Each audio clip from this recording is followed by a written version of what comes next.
As a 17-year veteran of the Spanish television network Univision, anchorman Jorge Ramos is so popular with Latinos that some believe he could actually influence the presidential election. And while he may not believe that, Ramos does think Spanish-speaking people in this country will play a major role in who wins the White House come November. That's the basis of his new book, The Latino Wave. And Jorge Ramos is with us this morning. Good morning. Great to be here. Welcome. Buenos días. Mucho gusto. The beginning of the book, you really focus on Bush and the amount of attention that George Bush paid to the Latino vote in the prior election, and you really basically say, had he not paid that attention, he would not have ended up winning the election for president. Absolutely, and not only my opinion. I had the opportunity to talk to President George W. Bush in the year 2001, and he told me, when I asked him if he believed that the Latino vote had put him in the White House, he told me, and this is the interview in Guanajuato, Mexico, I asked him, do you think that the Cuban-American vote decided the Florida election? And he told me yes, and then he added in Spanish, y no los voy a olvidar, and I won't forget them. So, of course, he believes that because of the Latino vote, he is in the White House. You chronicle in this book, not only was he so much more accessible in '92. He was. He hasn't been this year, but he was in the year 2000. Well, isn't it interesting that once they got into the White House, the access was a little... Of course, it's much more complicated for a president to give more interviews. Right. John Kerry, on the other hand, is giving many more interviews right now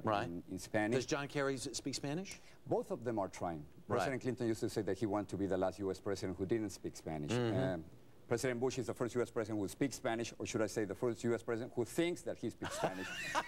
But also, to be perfectly neutral, John Kerry could also be the master of 7 words in Spanish. The question that also comes up with Kerry is, because he's Catholic and the predominant number of Latinos are Catholic, do you think that might have some influence? Well, that could be a little impact. A little impact. This year, Hispanic voters are much more sophisticated. And both candidates have to go beyond, not only about the background, and not only just to say a few words in Spanish, they have to go beyond what we call sombrero and taco politics, and truly address the specific concerns of the Hispanic communities, which are jobs, education, and healthcare. Here's the question, though, because people say, well, the Latino vote. Is there such a thing as the Latino vote? Because clearly, it's not monogamous, it's not homogenous, I should say. Not monogamous. It is. I'm not talking about that's another segment. That's another segment. It's not We'll talk about it later on. Yeah, right. It's not monolithic. Yes. It's not a solid block. The Hispanic community is very diverse. What's so interesting is that the country is polarized because of the war. The country is divided politically between Kerry and Bush, and 8 million Hispanic voters. They're not solid. It's not a solid block. Nevertheless, 8 million Hispanic voters concentrated in many battleground states, Florida, Arizona, New Mexico, Colorado, and Nevada, will decide this election.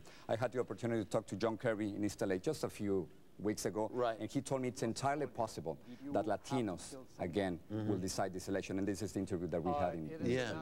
The thing is, though, I mean, it's in South Florida, there's a certain Latino population there. Cuban-Americans, more Republicans. More Republicans, more conservative. In the rest of the country, do you see any shift to the right? Because the Republicans have really worked hard at courting that vote. You think they've been more or less successful? Traditionally, about 70% of Latinos vote for the Democratic Party and 30% for the Republican Party. But what's so interesting is that since 1960, every Republican candidate who gets more than 30% of the Hispanic vote wins the White House. George W. Bush got 31% in the last election, and if he gets more than that, about 35%, maybe 40%, he could be reelected. So obviously Republicans are trying to outreach Hispanic voters. Sure. Where do Hispanics get their news?